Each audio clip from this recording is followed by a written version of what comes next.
ఎగ్జామ్లో ఈ క్వశ్చన్ చేసేటప్పుడు గమనించడం కలిగింది ఒక వర్గం అడిగేటప్పుడు చివరిలో ఎప్పుడు సింగిల్ జీరో ఉండదు, ఖచ్చితంగా 2 సున్నాలు ఉండాల్సింది.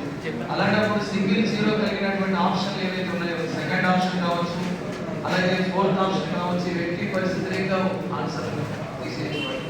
ఇక మిగతా అన్నింటిలో ఆన్సర్ ఉండేటప్పుడు 205 అనేది ఎవరికైనా స్క్వేర్ అవుతుంది అనేది ఒకసారి 205 ఎక్కడ స్క్వేర్ అవుతుంది, అదే 220 తప్పనిసరి స్క్వేర్. కాబట్టి అసలు లెక్కతో పని లేదు. వాడు అడిగిన లాస్ట్ పాయింట్ బట్టి ఇక్కడ మనం మాట్లాడే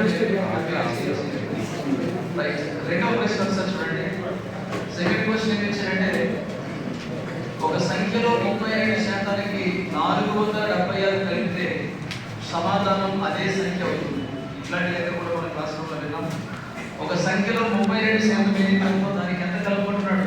472.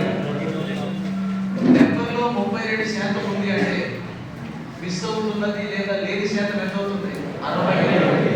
దానికి బదులు ఏం కలిగారని చెప్తున్నాడు అంటే 475. జస్ట్ ఫాల్స్ అండి. రఫ్గా ఇక్కడ ఎన్నిసార్లు ఉందని మీరు చూసుకుంటే 6 40 దాటిపోతుంది, 6 42, 7 8 56. సరిగ్గా ఎన్నిసార్లు పోతుందంటే 7 శాతం.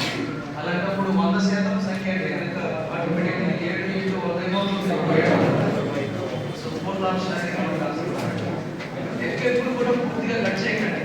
ఎగ్జామ్లో విషయం మర్చిపోకండి. ఎగ్జామ్లో ఎప్పుడు కూడా ఓవర్ చేయకపోవడమే బెస్ట్ స్ట్రాటజీ. ఫర్ ఎగ్జాంపుల్ 60 అనుకుంటే 67 సార్లు 67 సార్లు ఏమవుతుంది? 420. ఆ మీద 8 వస్తే 56, 455 సెట్ అయిపోతుంది. లాస్ట్ టైం మ్యాచ్ అవుతుంది, రఫ్గా చూస్తే మ్యాచ్ అవుతుంది. ఆటోమేటిక్గా 100% వేడైతే 100% ఇంకా 700.